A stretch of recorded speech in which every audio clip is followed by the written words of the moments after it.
வீடியோவில் நம்ம என்ன பார்க்க போகிறோம்னா, துலாம் ராசிக்காரர்களுக்கு மே 2026 எத்தகைய ஒரு பலாபலன்கள் நிறைந்த ஒரு மாதமாக இருக்க போகுதுங்கிறது சயின்டிஃபிக் வேதிக் அஸ்ட்ராலஜி முறையில் எதையும் நம்ம மிகைப்படுத்தாமல் உள்ளது உள்ளவாறு பரிகாரங்கள் அது மாதிரி மூட நம்பிக்கையில் போகாமல் ஒரு கிரகமும் ஒரு இடத்துல இருக்கும் பொழுது எது மாதிரி தாக்கத்தை கொடுக்க போகுதுங்கிறது நம்மளுடைய 18 வருஷம் அனுபவத்தை யூஸ் பண்ணி நம்ம சயின்டிஃபிக் வேதிக் அஸ்ட்ராலஜி முறையில் ஒளி சார்ந்த அந்த கர்ம வினையை கழிக்கக்கூடிய அந்த அமைப்பு துலாம் ராசிக்காரர்களுக்கு மே 2020 எப்படி இருக்க போகுதுங்கிற பொது பலன் பார்க்க போகிறோம்.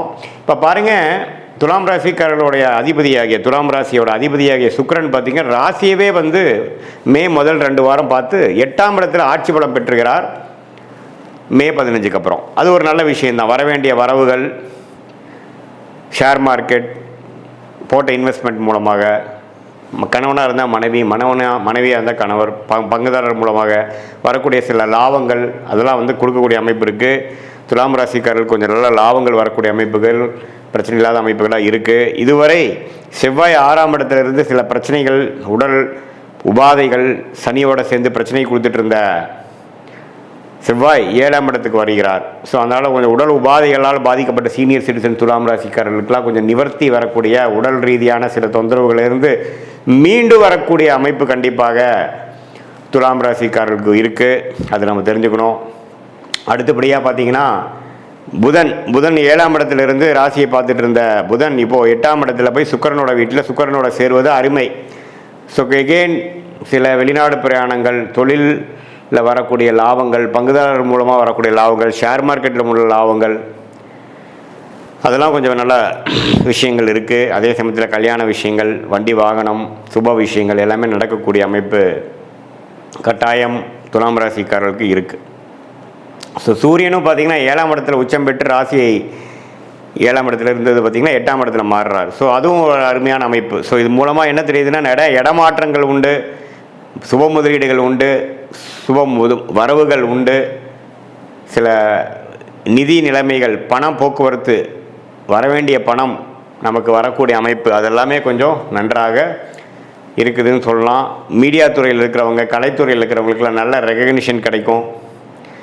குரு 9ஆம் இடத்துலேயே பாகிஸ்தானத்தில் இருக்கிறார், சனி 6ஆம் இடத்துல இருக்கிறார், ராகு 5ல் இருக்கார், கேது 11ஆம் இருக்கிறார். ஸோ இதில் எல்லாமே பார்த்தீங்கன்னா இப்போ எப்படி ஒரு மாதிரி அமைப்பு இருக்குன்னா, துலாம் ராசிக்காரர்களுக்கு 2026 மே மாதம் ஓரளவுக்கு இதுவரை சில விஷயங்கள் எதிர்பார்த்து நடக்காமல் இருக்கக்கூடிய விஷயங்கள்லாம் துலாம் ராசிக்காரர்களுக்கு கொஞ்சம் மெல்ல நாம் நினச்சது ஒன்று வேறு மாதிரி நடந்துருச்சு, ஆனால் இருந்தாலும் பரவாயில்லைங்கிற மாதிரி சில பெனிஃபிட்ஸ் உண்டு. தங்கம், சில பேர்லாம் பார்த்திங்கன்னா தங்கம் வாங்குகிற இல்லத்தரசிகள்லாம் தங்கம் கொஞ்சம் வாங்குறது, நகை கொஞ்சம் பண்ணிக்கிறது, ஷேர் மார்க்கெட் மூலமாக கொஞ்சம் ரிட்டர்ன்ஸ் எடுக்கிறது, கொஞ்சம் ஒரு சொத்தை கொடுத்து நல்ல லாபம் பெறுவது, மாமனார் மூலமாக சில சொத்துக்கள் வருகிறது, அது மாதிரி சில விஷயங்கள்லாம் பாசிட்டிவாக வரக்கூடிய அமைப்புகள் இருக்குது. அதுக்கு தகுந்த மாதிரி தசாபுக்திகள் போகும்பொழுது ஸோ பொதுவாக பார்க்கும் பொழுது துலாம் ராசிக்காரர்களுக்கு ராசிதிபதி 8ஆம் இடத்துல இருக்கிறனாலையும், ராஜயோகாதிபதியும் 8ஆம் இடத்துக்கு போகிறனாலையும் மறைமுகமான சில விஷயங்கள் தான் வருமே ஒழிய நேர்த்தியாக நீங்கள் முடிவெடுக்கும் பொழுது தொழில் மூலமாகவோ அதுலாம் ஒரு மாதிரி தான் இருக்கும். ஆனால் செகண்ட் இன்கம் கொஞ்சம் ஜென்ரேட் ஆகும். கமிஷன்ஸ், புரோக்கரேஜ், அது மாதிரி சில விஷயங்கள்லாம் நல்லா வரும். ஓரளவுக்கு ஓவராலாக பார்த்திங்கன்னா உடல் உபாதைகள், பிரச்சனைகள், வம்பு வழக்குகளில் பாதிக்கப்பட்டிருந்த கடன் தொல்லைகள், அதெல்லாம் பாதிக்கப்பட்டிருந்த துலாம் ராசிக்காரர்களுக்கு சிலதெல்லாம் கொஞ்சம் முடிவு எடுத்து சிலதெல்லாம் முடிகிற மாதிரி வரக்கூடிய அமைப்பு உண்டு. ஏன்னா 6ஆம் இடம் கொஞ்சம் செவ்வாய் சனியோடு சேர்ந்து ஏப்ரல் மாதம் ஃபுல்லாக பிரச்சனை பண்ணிகிட்டு இருந்த அந்த அமைப்பு கொஞ்சம் சரியாகுது. ஸோ அதனால் துலாம் ராசிக்காரர்களுக்கு கொஞ்சம் இதுவரை ஒரு மாதிரியான அமைப்பாக ஏப்ரல் மாதம் முழுவதும் இருந்தவங்களுக்கு சில பெனிஃபிட்ஸ், சில வாய்ப்புகள், சில வேலை வாய்ப்புகள், சில மாற்றங்கள், சில ஹோப் கிடைக்கக்கூடிய அமைப்புகள் கண்டிப்பாக இருக்குது. அதை நீங்கள் 2 கையால் பிடிச்சி அதில் மூலமாக வாழ்க்கையில் கொஞ்சம் அடுத்த லெவல் போகக்கூடிய. ஏன்னா குரு பயிற்சி பார்த்திங்கன்னா மே முடிஞ்சு ஜூன் மாதம் வருது. அது 10ஆம் இடத்துக்கு குரு வரார், 2ஆம் இடத்தை பார்க்குறார். கொஞ்சம் கையில் வருமானம் வரக்கூடிய அமைப்பு, கொஞ்சம் காசு வரக்கூடிய அமைப்பு, கொஞ்சம் சில்லறை வரக்கூடிய அமைப்புகள்லாம் கண்டிப்பாக உண்டு. ஸோ அதுக்கு வேணுங்கிற ஒரு ஃபவுண்டேஷனான விஷயங்கள்லாம் பார்த்திங்கன்னா மே மாதம் 2026 குறிப்பாக செகண்ட் ஆஃப் துலாம் ராசிக்காரருக்கு கொஞ்சம் பாசிட்டிவாக அமையக்கூடிய அமைப்புகள் இருக்குதுங்கிறது நீங்கள் தெரிஞ்சுக்கணும்.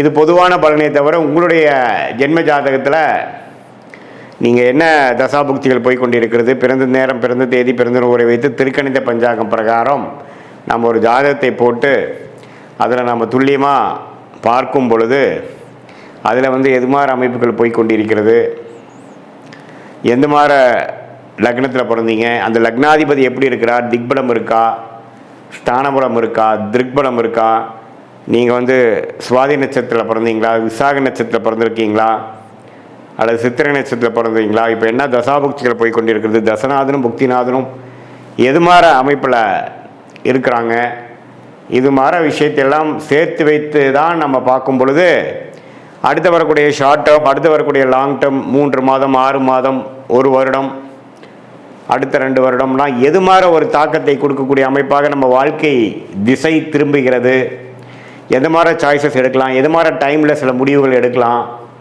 எந்த நேரம் எப்படி நம்ம காட்டுது, டிரான்சிஷன் பீரியட் எப்படி இருக்குது, நமக்கு வெளிநாடா உள்நாடா, அரசு உத்தியோகமா, வேலை, கார்ப்பரேட் ப்ரைவேட் செக்டாரா, தொழிலா, எது மாதிரி படிப்பு படிக்கலாம் நம்மளுடைய குழந்தைகள், எது மாதிரி விஷயங்கள் வந்து நமக்கு திருமண விஷயங்கள் எப்போ காட்டுது, எப்போ சுப விஷயங்கள் நடக்குது, திருமணத்தை எதிர்பார்க்குறவங்களுக்கு எந்த மாதிரி டைமில் அமைப்பு வருது, நமக்கு லேட் மேரேஜா ஏர்லி மேரேஜா, குழந்தை பேர் எதிர்பார்க்குறவங்களுக்கு எப்போ எப்படி வருது, எப்போ நம்ம ட்ரீட்மெண்ட்டு போகலாம், ட்ரீட்மெண்ட் தேவைப்படுதா, அதே மாதிரி எப்போ கடன் அடையும், எப்போ பிரச்சனையிலேருந்து மீண்டு வருவோம், எப்போ வந்து நம்ம வீடு வண்டி வாகனம் வாங்குவோம், வாழ்க்கையில் தேவையான ஒரு அத்தியாவசிய விஷயங்களுக்கும் இந்திய வேத ஜோதிடத்திலான அடிப்படையான அறிவியல் சார்ந்த ஒரு சாஸ்திரமாகிய சயின்டிஃபிக் வேதிக் அஸ்ட்ராலஜி முறையில் துல்லியமாக பலன்கள் எடுத்து அடுத்தடுத்து வரக்கூடிய காலகட்டங்களை பிரித்து பார்த்து நம்மளுடைய கர்மா என்ன சொல்லுது, எது மாதிரி விஷயங்களில் எப்படி பண்ணால் எப்போ பண்ணால் பெட்டராக இருக்குது அப்படிங்கிறதெல்லாம் துல்லியமாக பார்த்து அதுக்கு தகுந்த மாதிரி முறையில் நம்மளோட வாழ்க்கையை அமைத்து கொண்டே ஆனால் நம்ம கண்டிப்பாக தேவையற்ற பொருள் விரயங்கள், தேவையற்ற சமய விரயங்களை தவிர்த்து எதிர்நீச்சல் போடாமல் வாழ்க்கையில் எளிதில் நம்மளால் வெற்றி பெற முடியும். அது மூலமாக நல்ல பலாபலன்களை நம்மளால் ஃபேஸ் பண்ணி தேவையற்ற மன கசப்புகள், விரக்திகள், தோல்விகளை தவிர்த்து அந்தந்த நேரத்தில் அந்தந்த விஷயங்கள் பொறுமையாக செய்து வாழ்க்கையில் எளிதில் நம்மளால் நம்மளுடைய கர்மாவின் பிராப்தங்கள் என்ன, தோஷங்கள் என்ன, யோகமான பிளானட்ஸ் என்னவாக இருக்குது, எந்த நேரம் வரைக்கும் நம்ம காத்து கொண்டு இருக்கணும், எப்போ நம்ம வேகமாக போகணும் அப்படிங்கிறதுலாம் சயின்டிஃபிக் வேதிக் அஸ்ட்ராலஜி முறையில் அந்த ஒளி தத்துவம், எது மாதிரி ஒளி கொடுக்கக்கூடிய கிரகமாகிய குரு, சுக்கிரன், பௌர்ணமி, சந்திரன் இதெல்லாம் நம்மளோட ஜாதகத்தில் எந்த நேரத்தில் வந்து செயல்படுகிறது, எப்போ வரைக்கும் காத்திருந்து நம்ம செயல்படலாம் அப்படிங்கிறதை தெரிந்து நம்ம செயல்படும் பொழுது வாழ்க்கையில் எளிதில் வெற்றி பெற முடியும் என்று சொல்ல விரும்புகிறேன். மீண்டும் மற்றொரு காணொளியில் சந்திப்போம். நன்றி, வணக்கம்.